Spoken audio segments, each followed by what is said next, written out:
Hello, LuvBay family. Welcome back to another episode of Real Talk on the Mental Health Hour.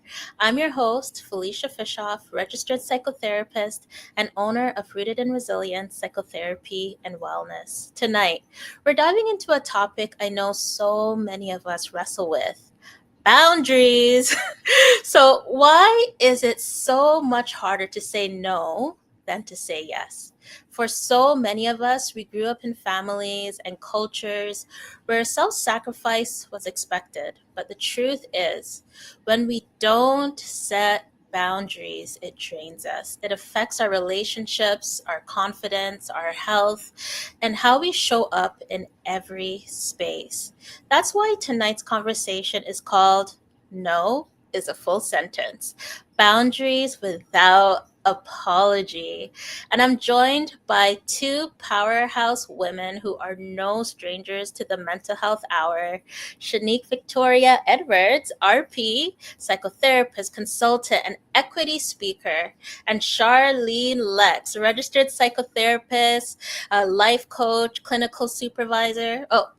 Not a Not clinical yet, girl, not yet. supervisor, not yet, who brings wisdom and compassion into every conversation on resilience, trauma, and healing. And before we dive in, I want to acknowledge that September is Suicide Awareness Month. These conversations about boundaries, protecting our peace, and honoring our mental health are part of breaking cycles and protecting our lives.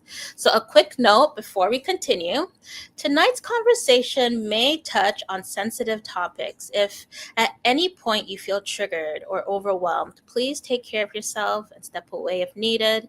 If you are in crisis, please call your local emergency. If you're in Canada, please call 911 or go to your nearest emergency department. In Canada, you can also call or text 988 for the Suicide Crisis Helpline, which is available 24/7. So now, family, the chat is open, okay? So tap in and let us know where saying no has been the hardest for you and where it has set you free. So let's make this a real conversation. And with that said, let's dive in. Mm-hmm. Hey girls, how you guys doing? Hey, I'm good. Hey, Did you hear hey. how I was declaring that you're gonna be a supervisor, Shar? Right? Okay. You name that over me. I'm gonna claim that for one day, Girl, girl. name it and claim it. Name it and claim it. So tonight, ladies, we are talking about boundaries. It is my favorite word. I tell my clients this all the time. I'm like, ooh, you talking about boundaries? Yes. So, I love to start off our evening by asking, why does the LuvBay family need to be talking about boundaries tonight? It's a good question, right? Mm, I think that sometimes we actually mix up things that are requests versus things that are boundaries. And it's always mm, helpful to actually teach people what the difference is between the two. And I'm hoping that the conversation tonight will actually be able to like jump into that and unpack it a little bit more. yes, absolutely. And I would also say, it's important to protect our peace, right? Oftentimes we get involved with all of these different cycles that are not serving us at the end of the day. And then we wonder why we're having the level of distress. We wonder why people are not necessarily respecting us or showing up for us in the ways in which maybe we might show up for others. Um, Mm-hmm. and a lot of it has to do with, levels of access, because that's how I look at boundaries, right? It's in terms Mm. of how much access does somebody have to me, right? Have they qualified yet for that level of access, or Mm, have they been mm. disqualified from that level of access based on, being repeat offenders of violating Yeah. our Did you boundaries? just say repeat offenders? I love it. Oh, girl. Yes. I'm about to And do a praise break. Come on.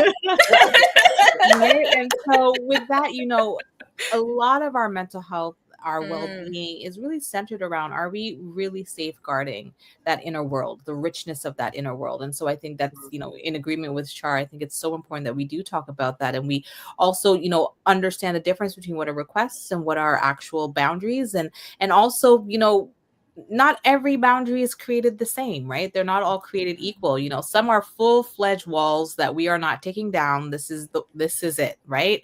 Where others, there's doors and windows in this, right? And so yes, there's some kind of permeability, people we can pass through. There's some changes and some shifts. So yeah, excited about the conversation. As you guys could probably tell, we are 5 minutes in. This is going to be a deep conversation tonight. So if you guys haven't texted your uncles, your aunties, your cousins, please do so, because we need to be talking about this. Because if we want to live balanced, healthy lives, we need to be setting boundaries. Why do we see boundaries as the villain?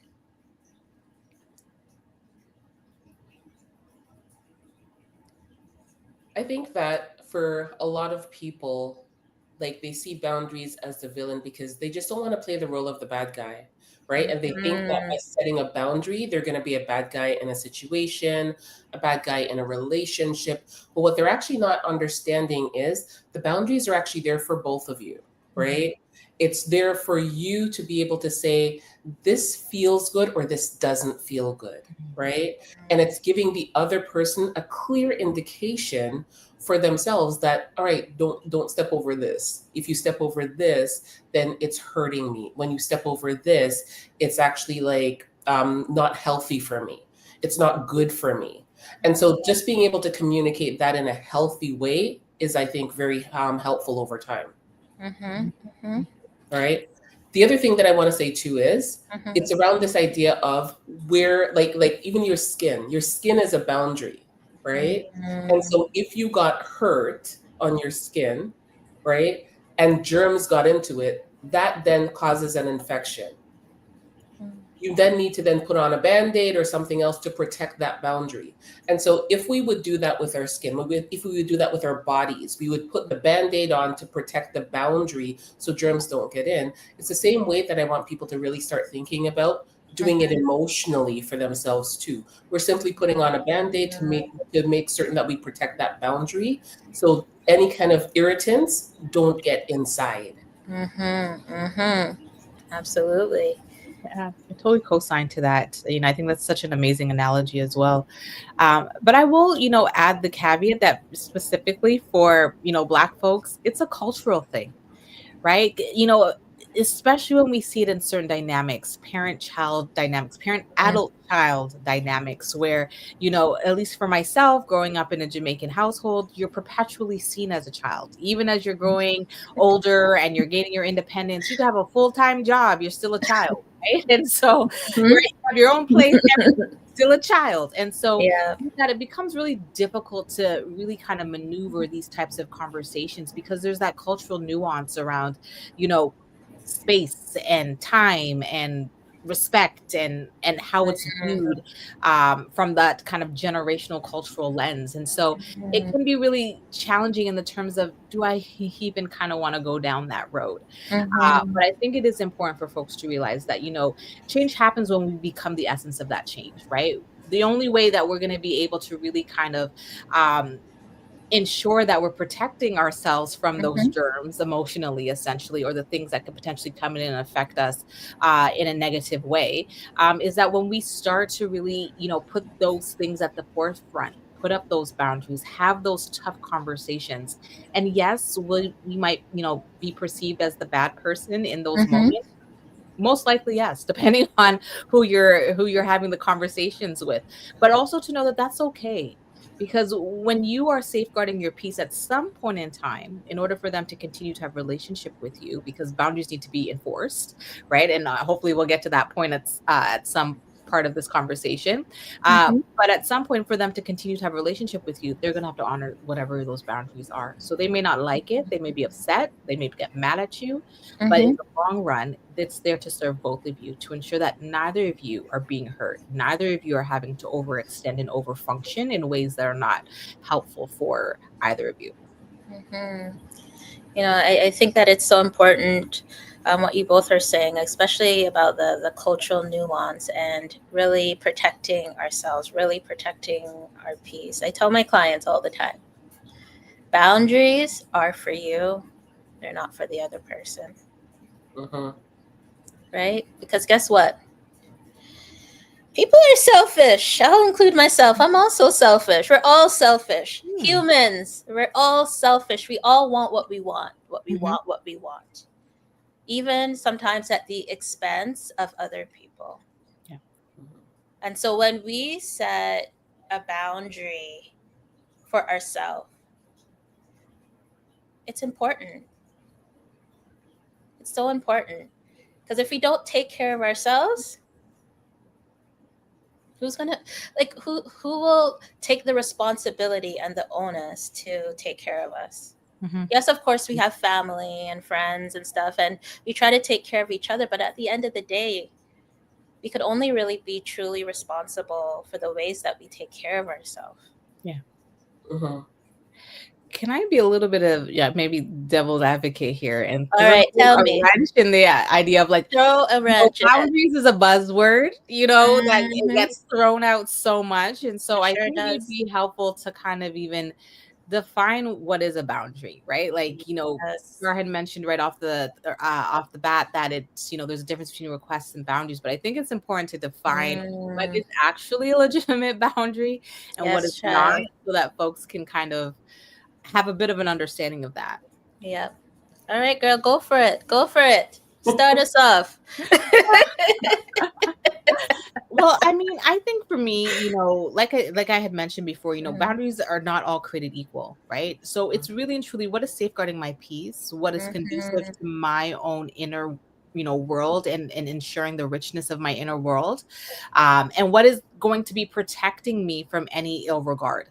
We're not going to necessarily be able to protect ourselves from everything, but there are some situations where, for example, a boundary is a full wall, right? And I think about that in terms of, for example, abuse. These are the absolute non-negotiables, not tolerating it in any kind of mhm. aspect within the relationship. And I'm not just talking about like romantic relationships, but even emotional abuse amongst friends, Yep. right? Or other forms of mistreatment in terms of people consistently extracting from you but not pouring into you at the same level Mm, that they're extracting, or just using you, for mhm, example. Those may mhm, be situations where like the boundary is, I cannot be in a relationship. That's what the wall is. I cannot be in yep. a relationship with Mhm, individuals like that. Other absolutely. ones, for me, are, I call them doors or windows, right? They open at my choosing, right?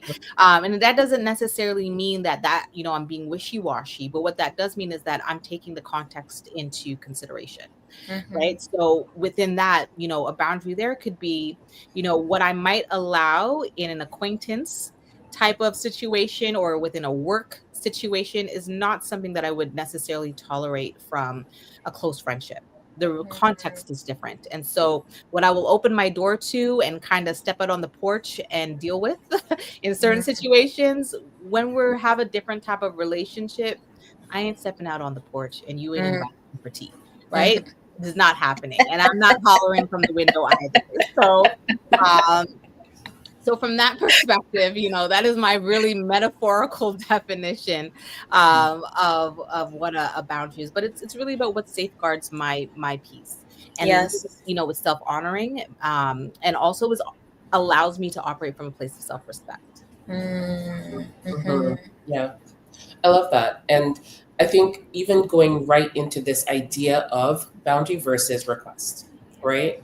A request is you reaching out to someone and actually saying to them, I would like it if you, notice the word there, you, I would like you to do something, right? And I'm going to bring us back to the same thing that I feel like I keep saying it, right? Accept what you can't change or control and focus on what you can change and control. that's So right. you can't actually force anybody else to do anything. So when you make the request, that's great. You make that request, right? And the person can choose whether they want to honor it or not. Mhm. Yep. Here's the thing though, when you set a boundary, you don't even have to communicate that to the other person, Mhm.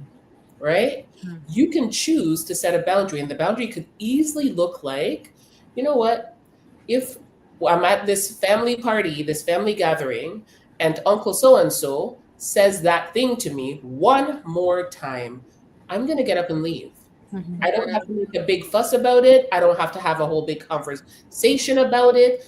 I am literally going to just get up and leave because I am removing myself from that kind of toxic environment, right? That's the difference between a boundary and a request. Mm. You know that I'm a visual person, guys, so I'm just gonna show you my visual when I think about boundaries. And the way that I explain it to my clients is being that bigger brother or bigger sister to your inner child, Mm-hmm. right? So a lot of times it is so hard for us to have self-compassion on ourselves. Mm-hmm.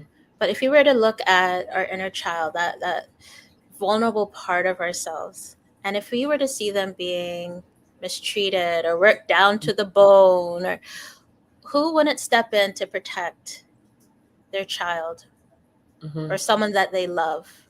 Mm-hmm. So when we can be that bigger brother or bigger sister to our inner child, we do that by setting boundaries. We do that by setting safeguards for that vulnerable part of ourselves, Mm-hmm. right? Like, for example, say we're exhausted. Can I be the bigger sister to my inner child to see, oh boy, she needs to take a break? Mm-hmm. Or am I going to be like, nope, no rest for you. You got to keep going. What? You're lazy. Mm-hmm. Right? I'm choosing to have compassion Mm-hmm. on myself. And the most compassionate thing that I can do for myself is to set these safeguards to protect it from abuse, to protect it from being overexerted, to protect it from toxic relationships. Because I wouldn't stand by to see my child being abused or mistreated. I wouldn't. My mama bear is crazy. I'm sorry, but it is. When it comes to my children, I lose all sight of myself, and it is done. It is finished. Don't apologize for that, though. Oh, That's thank you. real. I don't even have my braids. I can't even flip it. Oh my goodness. For you, girl. Right? It's real. Flip it for me. Flip it, right? Right? So why then would I have to apologize for setting a boundary for myself to safeguard my inner child? Is it selfish for me to try to protect my child? Absolutely not. I will do it till the cows come home. So why then do we struggle with doing it for ourselves? Yeah. And that's why even within the framework of like an IFS lens, right? Talking about parts work, that's how I actually teach people how to do this, right? Or internal family systems, for those who don't know what IFS is. Yes. So that's how I teach people. I teach people about the different parts of them. So even as you're just saying, Felicia, right? This idea of your inner child, right? That inner child could have gone through so much, right? The parts of you could have gone through so much wounding, so much disappointment, so much hurt over the years. You're doing the actual reparenting work with that part of you by simply saying, you know what, I'm going to get you out of this situation. I'm going to take you home. So all the things that you didn't get that first time around, you're now doing it for yourself, right? And so if you're seeing it from that lens, if you're seeing it through, in that way, it makes it a lot more palpable to then say, no, I'm going in for you. I'm going to grab you. I'm going to lift you up. I'm going to take you out of this place because it's not healthy for you. You've been hearing the same messaging from whoever for so long, right? And the messaging can be external, auntie so-and-so, uncle so-and-so, cousin so-and-so, but the messaging could be internal. All of those kind of like inner critic thoughts, right?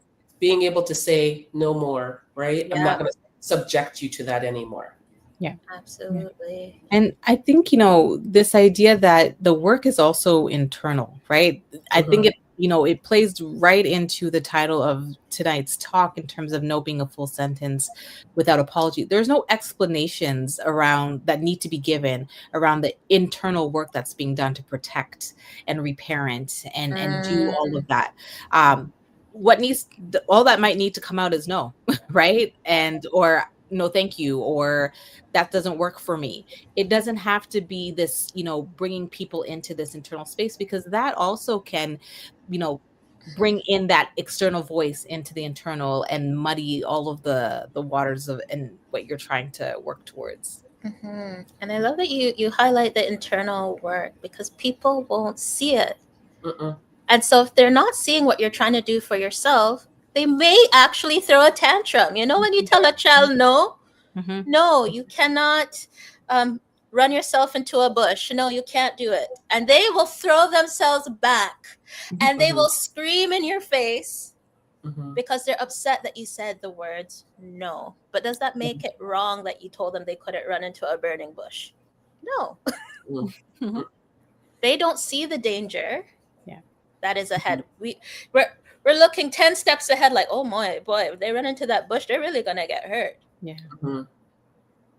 So when we set a boundary for ourselves, people don't realize that we're really protecting ourselves from getting hurt. They're not going to understand because they can't see it, right? It's just like invisible disabilities, right?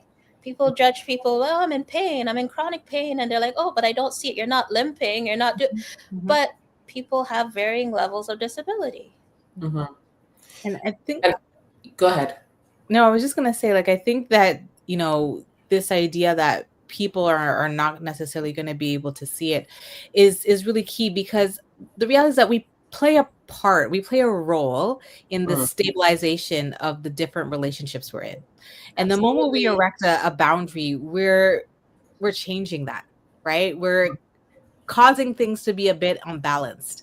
And for folks who are not necessarily doing the same level of work that you're doing, that imbalance is very uncomfortable, very unsettling for them, because this is not how you always used to be. This is not how we used to be. This is not how we do things, right? So now, in an effort to kind of get back to a sense of balance, you get singled out as the problem, right? And if you go back to the way that you were, it will bring us back to homeostasis. And so you also have to give some time for the system, the relationship, the family dynamic, to recalibrate to what your boundary is. Now, that should not alarm you. That should not cause you to want to revert back to things and negate your boundary that you put in.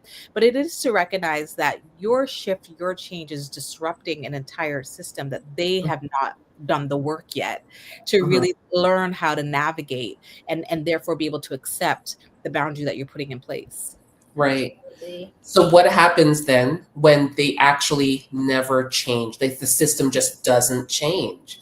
Because I think we have a lot of people who come through our doors, right? Whether they're physical doors or virtual doors, that as psychotherapists we sit with, and we're helping them to do that internal work. We're helping them to set boundaries, but they go back into their systems, their family systems. And again, it's just as you said about homeostasis, right, Shanique? It's going right back to that homeostasis. I need you to act the way that you've always acted so I can act the way that I've always acted with you, right? What do you say to those people who are trying their hardest to do the work, but the system is pushing back so hard that it feels like, why am I bothering? Maybe I just should give up. And before you jump into that, describe what homeostasis is, Charlene. It's going all the way back to the baseline. So for example, if within the system, the family system, right, people always jibe at each other and snipe at each other and pull each other down, you might be, let's call you Jenny. Jenny might be going to therapy, and Jenny's learning that she actually wants to speak positivity and have positive self-talk and all of that stuff. She comes back to the family system and she's trying to be positive and she's trying to be encouraging and build everybody up. But everybody else is like, Jenny thinks that she's better than everybody else now, right? What do I? Yeah, exactly. And they're going to pull her back to that level that they've operated for all of that time before. That is homeostasis, right? They're landing at that place that they were before, right? So then what do we say to Jenny, right? When she's feeling discouraged, when she's feeling just why did I even try to do this work? It doesn't seem like it's working. What do we say to her? I think it goes back to exactly what you've been saying this whole time. Focus on what you can actually control. right? You're not going to be able to control their expectation, because that's really what it is. It's managing expectations here, right? They have an expectation for you to show up the way that you've always shown up. And now you are either, exceeding that expectation, or maybe you might be below that expectation, depending on where that stands, right? But it's not your job to maintain the temperature of the entire system. Right? It is your job to maintain your internal temperature and making sure that you're honoring that internal wavelength for yourself and maintaining internal homeostasis. You're balanced within. And so with that, it's, maybe the boundary is that I do need to remove myself. When the conversation gets to this point, I'm out. I'm not participating anymore in those types of conversations. Maybe it's a matter of having the conversation with the family, for example, to say that these are things I'm not tolerating anymore. And this is what it's going to look like for me if it continues, right? And sticking to that, right? And not allowing yourself to be pulled back into that, because at the end of the day, right, your growth is in and of itself, it's you, it's the individual, right? And if they're able to come on board, which, sometimes over time it does happen. They love you, they care about you, they realize that you're not, this is not just a fade that you're going through, like this is actual, like, a change, and you've been really like strict with that, and that they'll shift, right? They'll have to do some work within themselves to shift. And I think that's the beauty of when growth then becomes, kind of mirrored and modeled within a family unit, and everyone's able to kind of come on board and they have a new normal that everybody can work with. But at times when it doesn't happen, right, that's when sometimes we got to make those hard decisions as to really and truly, is this a relationship that continues to serve me? Is this a relationship that continues to honor where I'm going, and honor, the work that I've been doing within myself? Because if not, it will do a lot of undoing. Absolutely. You can't keep doing the same thing and expect a different result. It's madness. It's one of my favorite things that I love to say to my clients. It's just madness. And so with all change and with all shift, there's going to come some discomfort. And as a recovering people pleaser, boundaries. For all my people-pleasing LuvBay family members, you need to set boundaries. And I know it's scary. Working up the courage to say no as a full sentence is a muscle that will take some time to build. But you'll recognize and realize that the more you say it is, the easier it becomes, the stronger you get at it to set those boundaries. Right? And I know that there's cultural nuances and stuff like that. Even, for example, maybe there's some of you out there that need to set boundaries with your parents. Let's go there. And because of the respect piece, we feel like, boy, I can't say no because I don't want to be disrespectful. I don't want it to look like I'm bigger than everybody and I'm doing. But even it doesn't matter the relationship. And I know that's hard. And obviously you have to pivot and you have to, depending on the situation. But again, you have to take care of yourself.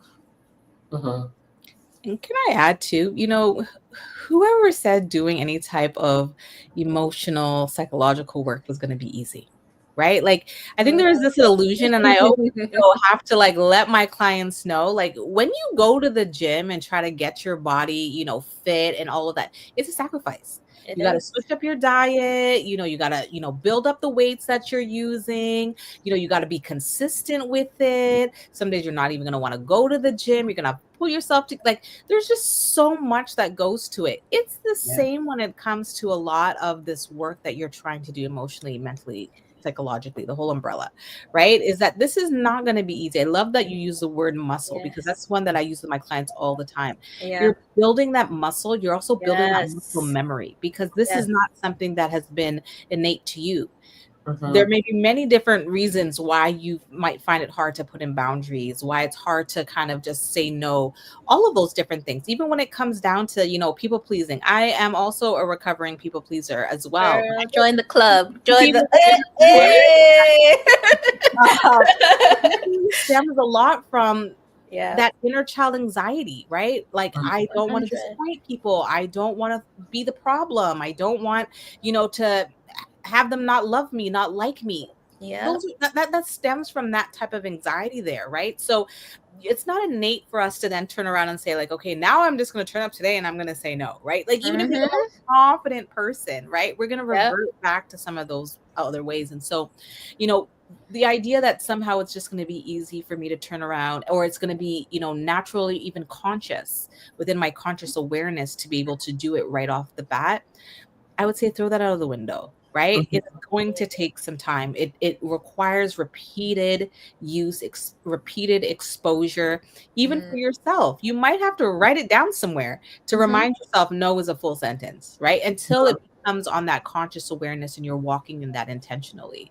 Yeah, Absolutely. And absolutely. sometimes it's about starting small. So if you can begin to start saying no in at least one part of your life. So say it's at work and they want you to work through your break.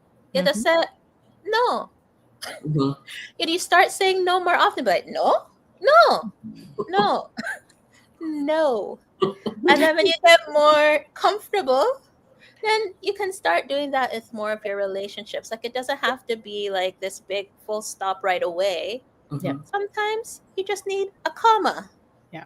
or a Yeah. little pause, as you know. Um, but start small and build that muscle. It is so important. Mhm. And I Mhm. also want to say about like when you start doing this, whether it's micro boundaries or you're actually like, hitting the gas and you're moving ahead with your boundaries because you've been practicing, you've built the muscle around it for a while now. I also want to say that there's grief Yes. because people are not going to be Mhm. happy. Yeah. They're going to push back. They're going to make it clear their displeasure. Okay. Of course. Yeah. I shouldn't laugh, but I It's true though, right? Yeah. And so when they do, I want you to just recognize that that's going to bring up a whole lot of feelings. And one of the key feelings underneath that you're going to find is grief, right? You Right. might see the anger on top of like, man, why are they acting?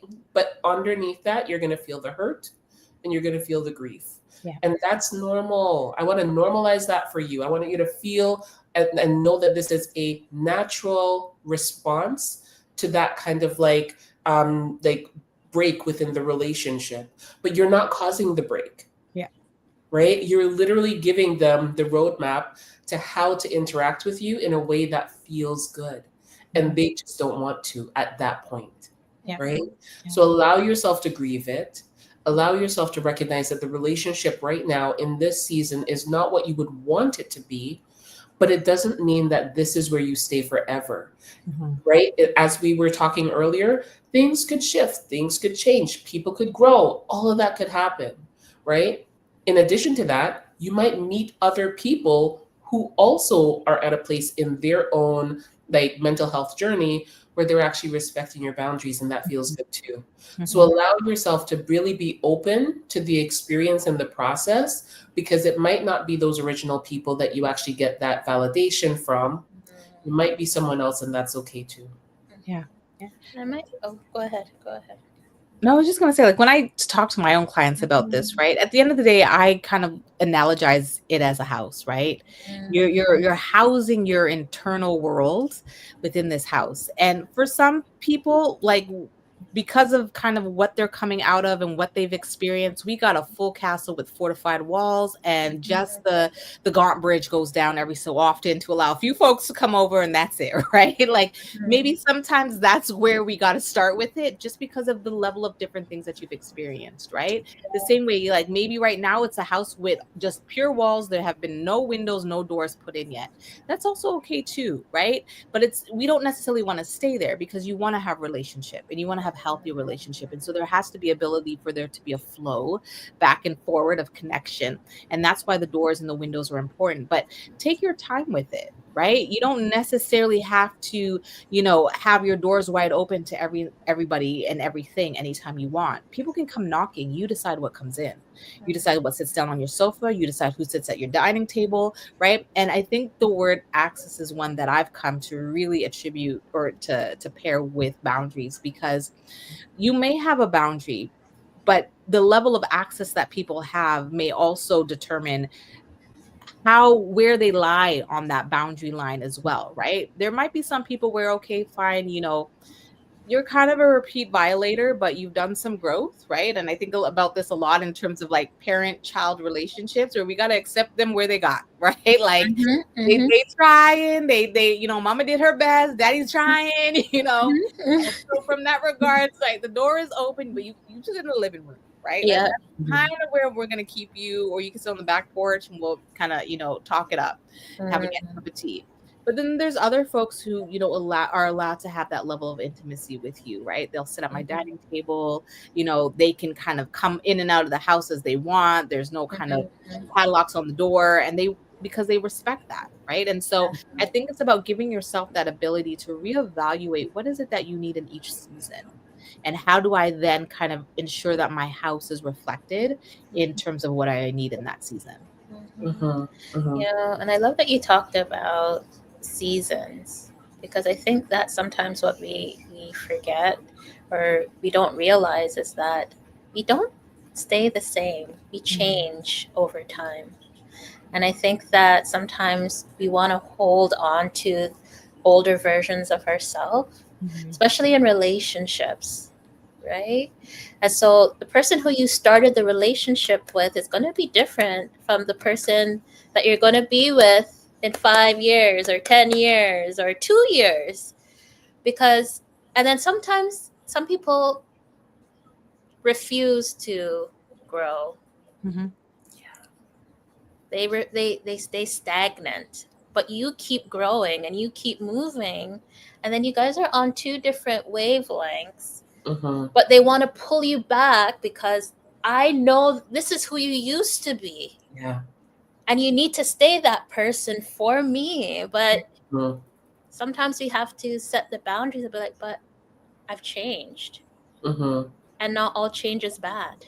Can I ask a question to this? Because I think this is something that, comes up quite a bit in the context of marriage. You're not who I married, right? You're no longer the person that I started with, right? And so there's this almost guilt tripping that comes in when you get to a point and you realize, even though I might have allowed certain behaviors, I might have allowed certain things early on in the relationship, early on in the marriage, now that I'm doing the work on myself, I realize that this is not working for me. So I need to put up this boundary.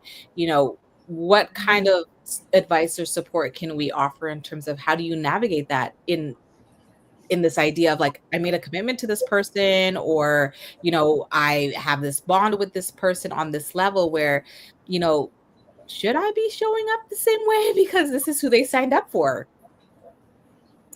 Char, you need to tip this one. Right? All right, putting on my couples counselor hat here. Oh Lord, okay. Right? So what I will say is this, right? I think that the person that you meet at like 21, I'm going to give an arbitrary number. The person that you meet at 21, if you still expect that person to act the exact same way when they're 45 or 50 or 65 or 70 or 80, that's unfair. That is unfair, right? Every single thing, every single person in life, we learn and we grow, we develop, right? And so how can we expect that person to then act the same way, right? I think even about like childhood sweethearts. You meet when you're 14. You expect the person to act like they're 14 for the rest of their life? Come on, right? And so it really is around like being able to have a conversation with the couple to talk about growth happens, change happens. It happens for everyone. Yeah. Right? And how do we do so in a way that is healthy and that actually like you can recognize all of the wonderful things that's happening within your partner? They're growing into this dynamic, amazing person. And how can you be their biggest like supporter, cheerleader, that you're seeing these things and appreciating it about them, right? And so I think that's really what it comes down to. Am I willing, right? That's a question everyone in a couple dynamic needs to ask. Yes. Am I willing to grow as a person myself? Am I willing to watch my partner grow and celebrate their growth? Yeah. Right? That's what I honestly think it comes down to sometimes. Just that shift in a mindset will work wonders. Yeah. Mhm.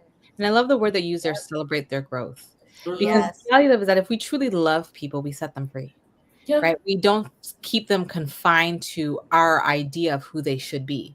We Mm. allow them to flourish, right? This is, you see that even parenting, right? At a certain age, you got to let them have wings, let them kind of go out and navigate the world themselves. You cannot save them from everything. So you got to kind of let them be free.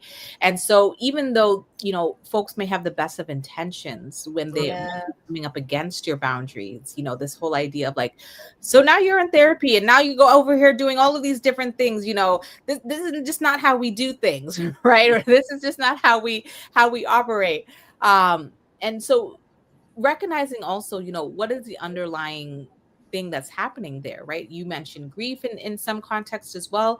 But there's also this fear, right? Like, are you still gonna be the same at the core of who you are, Mhm. right? Now that you're putting in these quote unquote boundaries, right? I'm just thinking about, those older folks who might come, with that type of perspective. And I think the essence of it when you're having these conversations is really also just relaying to folks that I'm still the same, right? Mhm. At the fundamental core of who I am, I still love you, I still care about you, I'll still be there for you. But there's just some things that, I need you to set me free on so that I can honor Mhm. and celebrate the growth that's happening within me. Mhm. And it's okay if they can't set you And free on those things, yeah, right? Because yeah, you're not waiting for their permission right. for you to live your best life, right? Mhm. So try and do everything that you're doing with good intentions, right? With a good heart, with true love in your heart towards the people around you, but don't let other people block your own growth, right? Mhm. We've brought up a couple times now, like the older generation, right? And if you're actually finding a little bit of headbutting in those relationships, and I would say this, you have to then figure out for yourself because it's going to be unique for everybody, right? What does it look like for you to actually set boundaries in this relationship with your Mm. mother, with your grandmother, with your father, with, you know what I mean? All of those people who might not appreciate you shifting or changing in this season of your life. And maybe what a micro boundary, right, looks like is, all right, I have to still be there for them, right? Like I have to show up. I'm part of the sandwich generation and they're actually ailing in their health. I have to caretake. I have to be there for them. But then what does that look like to be there for them? It looks Mm. like you not burning out. Mhm. And that's maybe where you set the boundary Mhm. that, okay, I have to be there from like, 1 o'clock till 9 o'clock until the night nurse comes to Mhm. relieve me. But in the Mhm. morning, I'm actually going to do something for myself because I know it's going to be a rough afternoon, right? So I'm going to tend to myself. I'm going to pour into myself. And that at 9 o'clock when I'm off and I Mhm. start heading home, I'm going to do something for myself then to ensure that I'm okay. So Yeah. boundaries could easily look like I know I have this responsibility. I don't have a lot of choice here. But my boundary is that after 9 o'clock, I'm actually going to take care of me. Mhm. Before 1 o'clock, I'm actually going to take care of me. I'm going to be Mhm. intentional about it. It's not going to be me scrolling on my phone on Facebook or Instagram or TikTok. It's going to be me literally doing things that are going to fill my cup and just nourish me a little bit so I Mhm. can go into that situation with them, right? Mhm. It might even look like something like, okay, I see you're calling on the phone, but I don't have the capacity right now. And Mhm. so I'm not going to answer right now. But it doesn't Mhm. mean I don't love you. It doesn't mean I don't care about you. It just means I'm taking stock of how I feel and I'm feeling at the end. I need to do something to fill me up a little bit more so that when I do answer the phone, when I call you back, it's from a place that feels a little bit more nourished. I can actually be there for you at that point, right? Mhm. That's what boundaries look like when we're in situations that are sometimes a little bit tough. And I think that it's also important to highlight because I know that you were talking about homeostasis earlier and Mhm. people trying to keep the system the same, Mhm. keep the pattern of the relationship the same.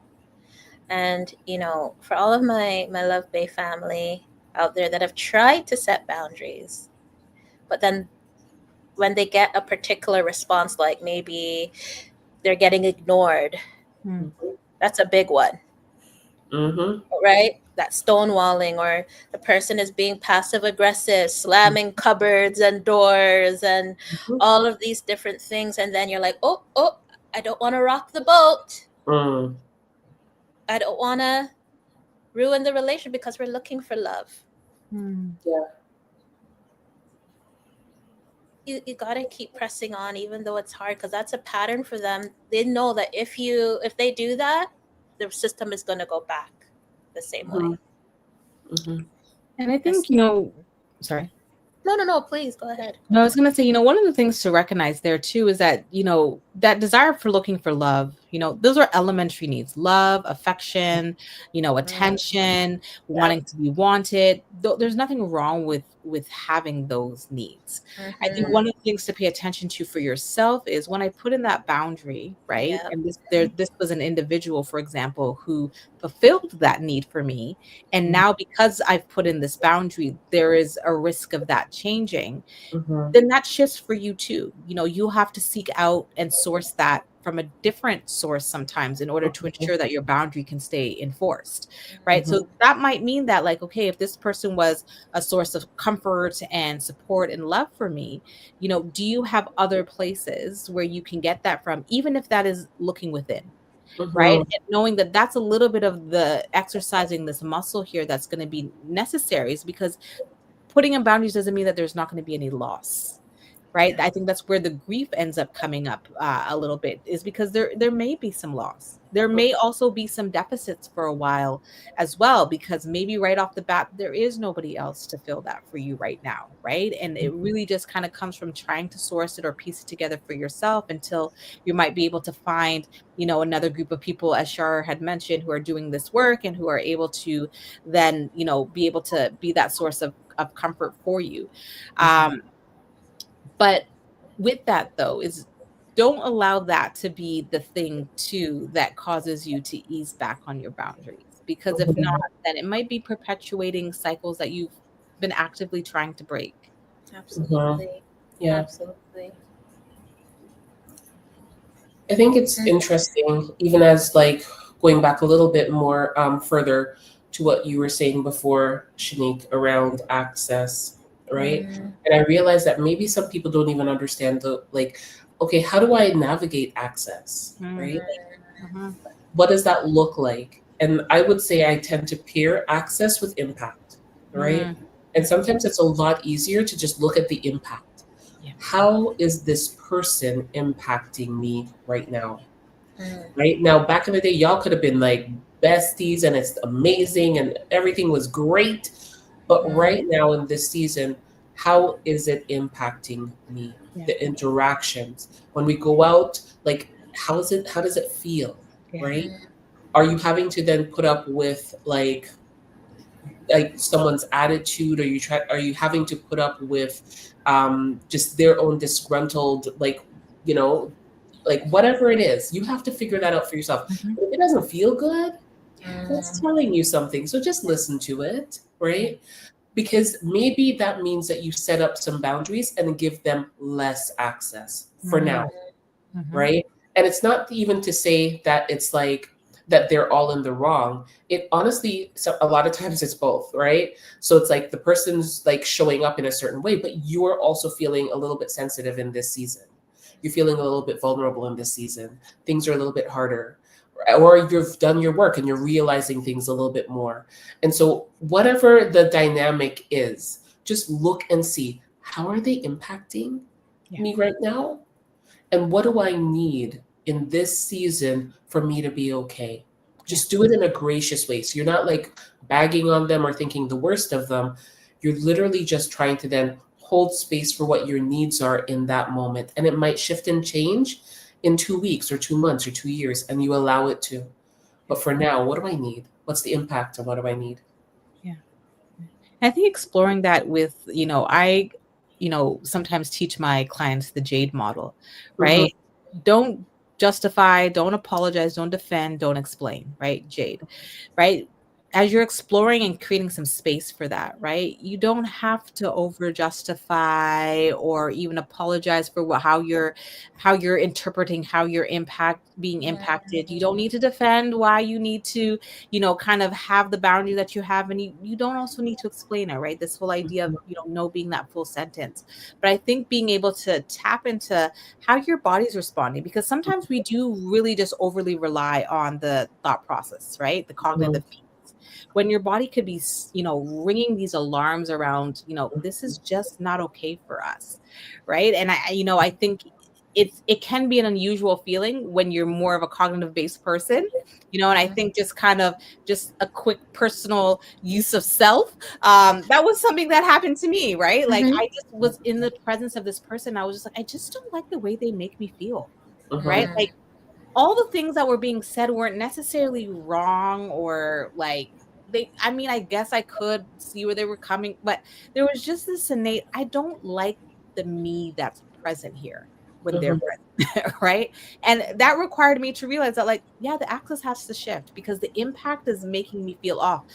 I couldn't explain it in that moment, right? Which, if I was relying only on that cognitive thinking piece, I might have rationalized it a little bit. I might have, kind of tolerated something that really and truly was, impacting me in a way that was not okay, right? And allowed myself to carry on that for a pretty long time until perhaps maybe became uncomfortable to put in a boundary.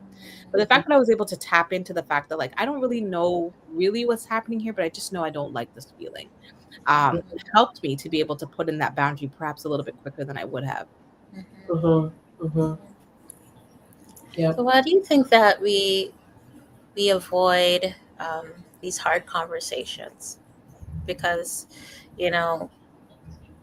having these difficult conversations with our family and our friends, okay, yeah, it's uncomfortable. But why do we avoid it like the plague? Because we don't They want don't feel no good. we don't want Girl, no problems. No, we don't want no problems. it does not feel good, okay? Oh gosh.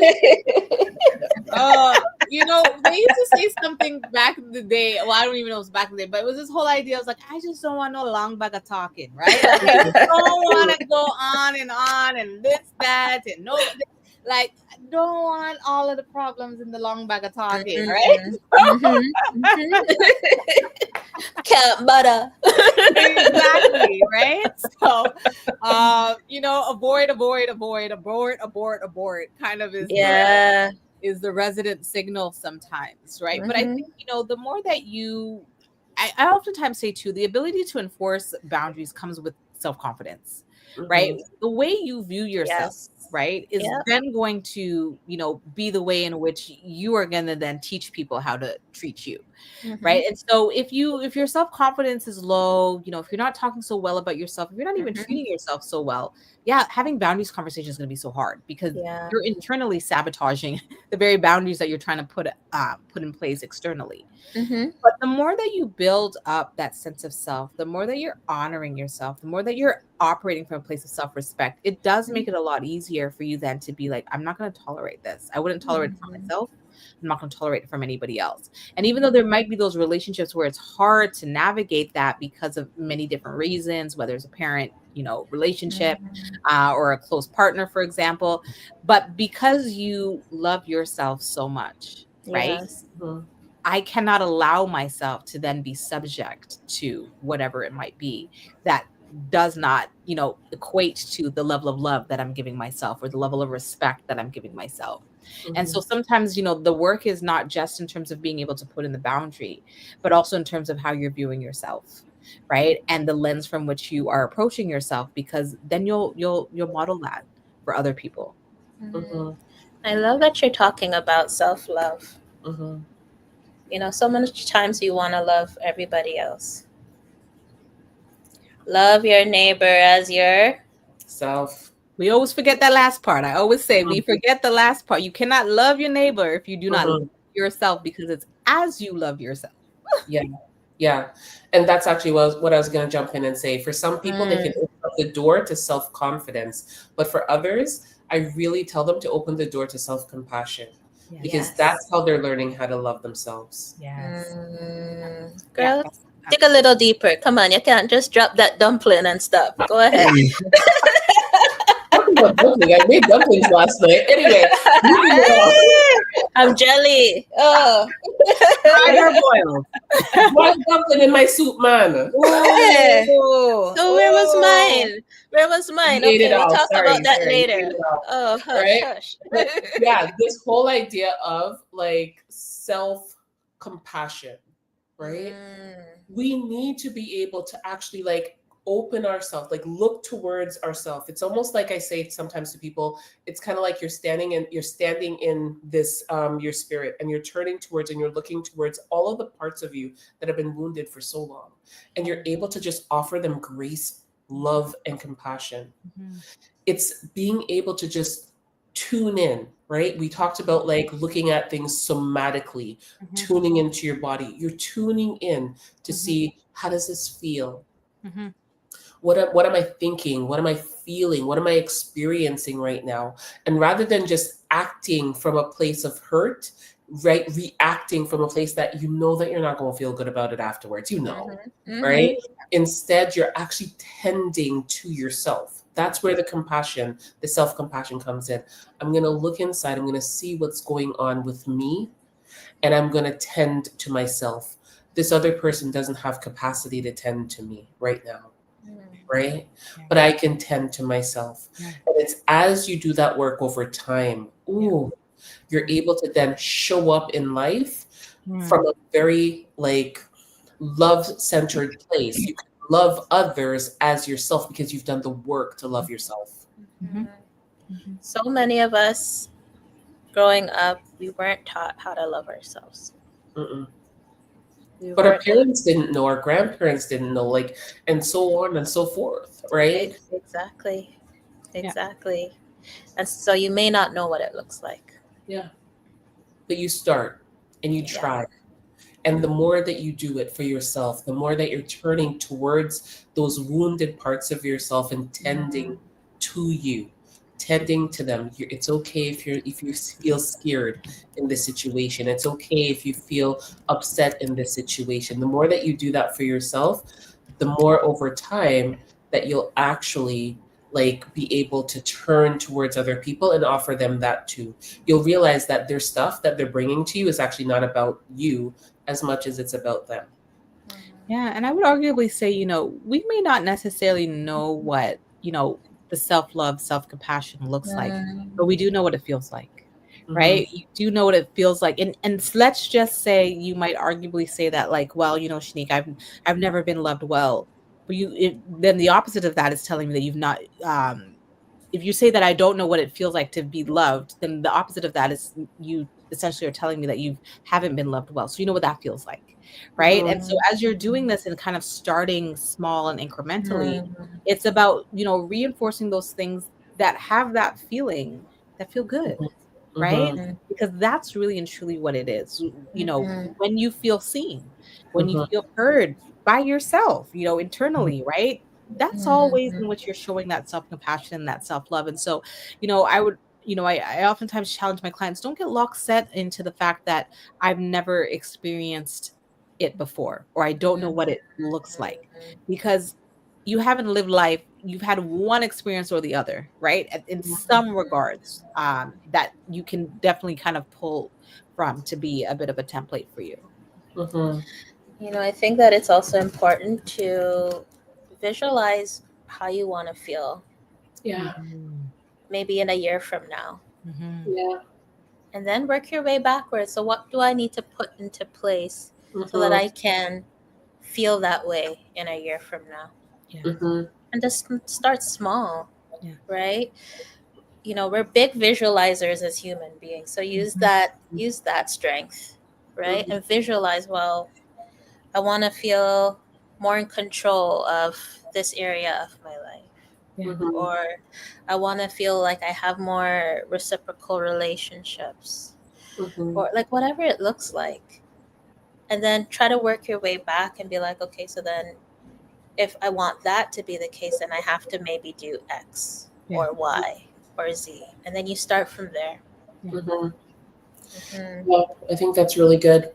I another thought that I had is around this idea of no as a full sentence. And I think for some people they can do it. They can be like, yeah, no, no, no, right? Mm-hmm. And for the people who are starting with the micro boundaries that they can't do it right now, they're like, I don't think I can. I would say it's okay for you to simply just start with, you know what, this doesn't work for me right now. Mhm. It's gentle, right? And a lot of times people won't ask you why, but if they do, right, you can think about like what you want to say in that scenario, Yeah. right? But it doesn't work for me right now. I think that's okay for you to start there, right? Coming to look after your sister's 5 kids on your one day off. It doesn't work for me right now. That's okay to say it, right? Whatever the examples are, it doesn't work for me right now. So just try something. You don't have to start by just saying no, because that might not feel like it's authentic to you. But that's I don't have the time right now. It doesn't work for me right now. Can I think about it? Can I think about it? Right? Let me get back to you is something else that you can say. Let me get back to you.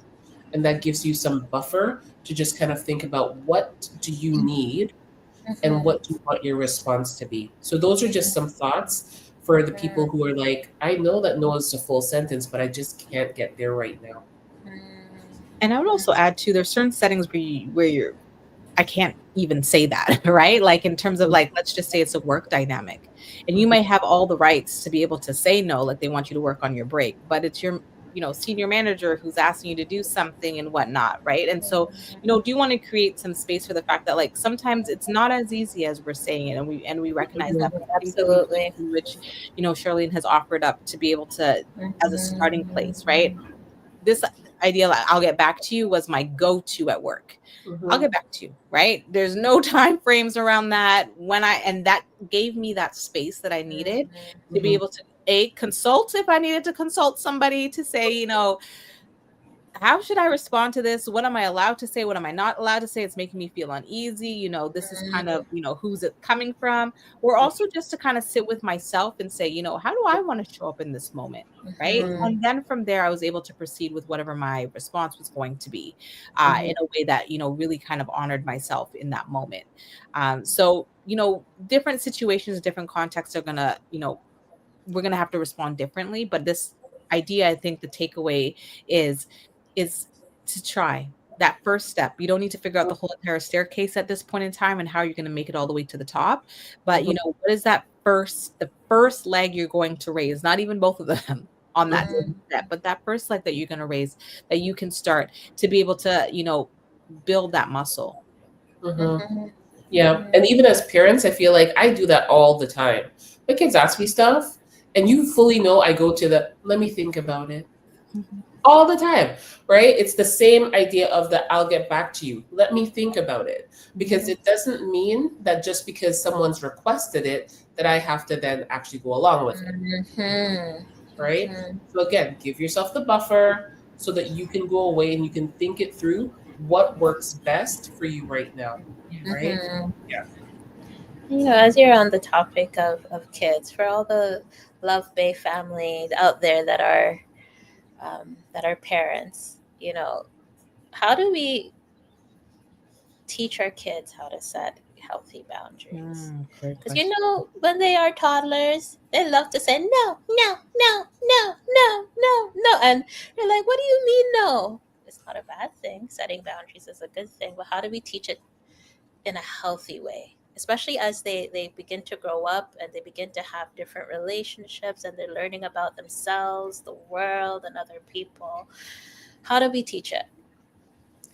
I started early, and I started counterculturally, right? So I've come from a culture that if you're a grown up, that you can like, oh, come to me, give so and so a hug and blah blah.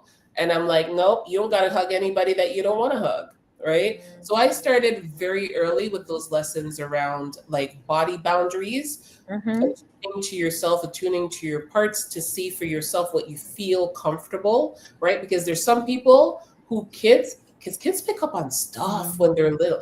When they're picking up and they're like, I don't like that, I'm going to listen, right? You don't want to get close to that person. You don't want to you don't want to hug them. That's all right, right? Like even things like my daughter touching her hair. People would just come and just be touching her hair all the time. And I actually taught her very early to say when I'm not around her, because I'll block, right? Like, don't touch my child's hair, right? She did not give permission, right? But I actually taught her how to say that. And I remember one time, like somebody coming to me, it was like an older teenager, and he came to me and he was like, why did your kid just say, touch my hair? You know, because it sounds like you actually touched her hair without permission. And so she was doing the exact same thing that I told her to do, right? So she didn't do nothing wrong. Things like you did, right?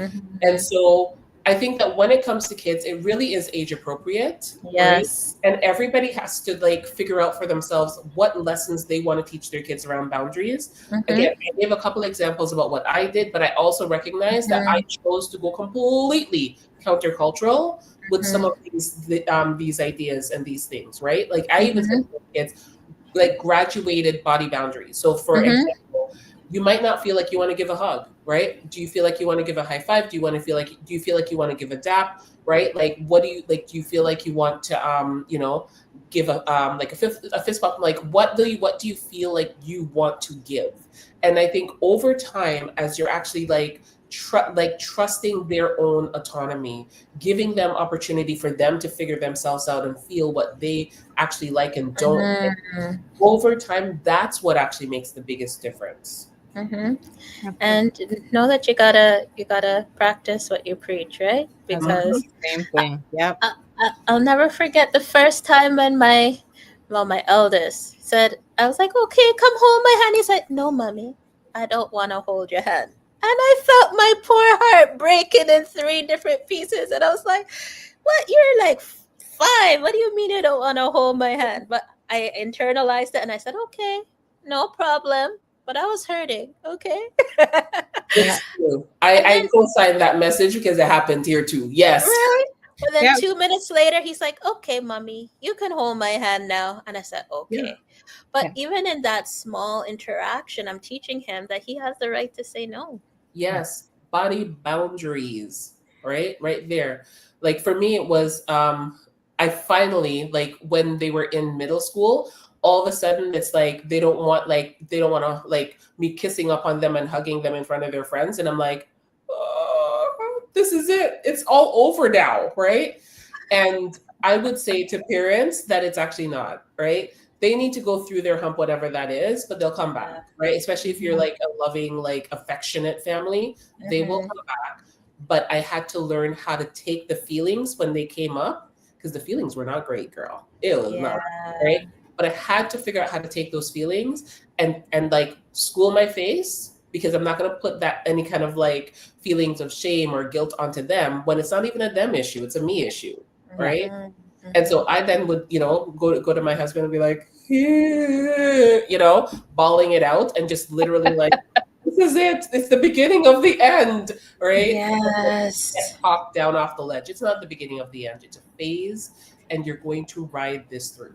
Okay. And I would also say in terms of the modeling, because it was interesting, having a client speak to an experience with their own young one, and they had set a boundary in terms of body boundaries, and when the child then used that same boundary back on this caregiver, it was you're only a child. Who are you to tell me right? Oh, Lord, and really had to be like, well, you just negated everything that you just told this child about, right? So I think it is important to know that modeling is super important. You can't say something, that you're not going to allow them then to test on you, right? Yeah. Because you're the example of how they expect boundaries then to be responded to in the world, right? So if you were being told that, okay, like you have a right, you have agency, you have a sense of autonomy over your body and what you want to do, what you don't want to do in certain contexts, obviously, right? But then we, tear that down when they bring it to us. They're not going to want to go out in the world later on and do it because their safe base, right, tore it down. So what are these people who are not going to be safe and secure going to do? And so, I think it is important that, like, it's one thing to put it out there and want to, talk about it, share. But I think it's another thing that's really important, that when they come back with it, that you model the response that they should expect from people moving forward. Can I give 2 resources? Is that okay? Of course you can. We love resources. Clearly, I have a problem with books, but here's what I'll say, because we touched on a lot tonight. And for anyone who's actually interested in learning a little bit more and understanding how they can actually start this process of boundary work, right? Dr. Henry Cloud and Dr. John Townsend, that's like, let me see if I can get that close enough to the camera that you can see it. Can you see it? Not really, but Boundaries No. Workbook. Oh, Boundaries Workbook. Yes. So the boundaries, there's an actual actual text book where you actually can work through. You can read it, you can have it on audiobook, but you also can do the workbook, right? And that was the one that I started working on years ago, like donkey years ago. And then the next one is Nedra Glover Tawwab, and it's called Set Boundaries and Find Peace. And that's this one right here. And honestly, like for this one, that has a workbook too, but that's the one that I offer people, clients when they come in and we start working through boundary work with them, right? So it's 2 different resources, but I actually quite like both of them. You have to figure out kind of like what your style is, because it's very different, like both of those books, right? But I would encourage you to start reading a little bit more about it, listening to podcasts about boundaries, and maybe grabbing a workbook and working through some things for yourself too. Yeah, great suggestions. I would, co-sign all of those. I love it. I love it. I love it. I love it. So drop one more piece of gold nugget or truth on our LuvBay family tonight. What is one thing you want them to walk away with tonight? Same thing that I started with, right? Boundaries are not requests. Request is when you ask someone to do something for you, and they can say yes or no. A boundary is where you're recognizing for yourself, this feels good or this does not feel good. And if it doesn't feel good, then it's up to you to do something about it. It's up to you to not accept the call. It's up to you to walk out of the party when it doesn't feel good. It's up to you to actually utilize your body and actually remove yourself, remove your young parts from a situation that feels unsafe or feels really dysregulating. And that's okay, right? Offer yourself tons of grace as you figure out how to start doing this, because it's not intuitive, it's not easy, and we've not been taught how to do it. And so it's okay to allow yourself to learn and grow. I love it. Yeah, I would also say, just to affirm that you're deserving of being treated well. You deserve to be treated well, right? And boundaries is one of those tools that ensures that you are. And so, I think it's important, that within any toolkit, right? You need the screwdriver, you need the hammer. So just, within your emotional toolkit, you need boundaries because you deserve to be treated well. And for me, I would say, please don't be afraid to be that bigger brother and bigger sister to your inner child, because you are deserving of compassion. You are deserving of love. Well, there you have it, LuvBay family. Our episode of Real Talk with our amazing panel. Thank you again, Charlene. Thank you again, Shanique, for your presence tonight.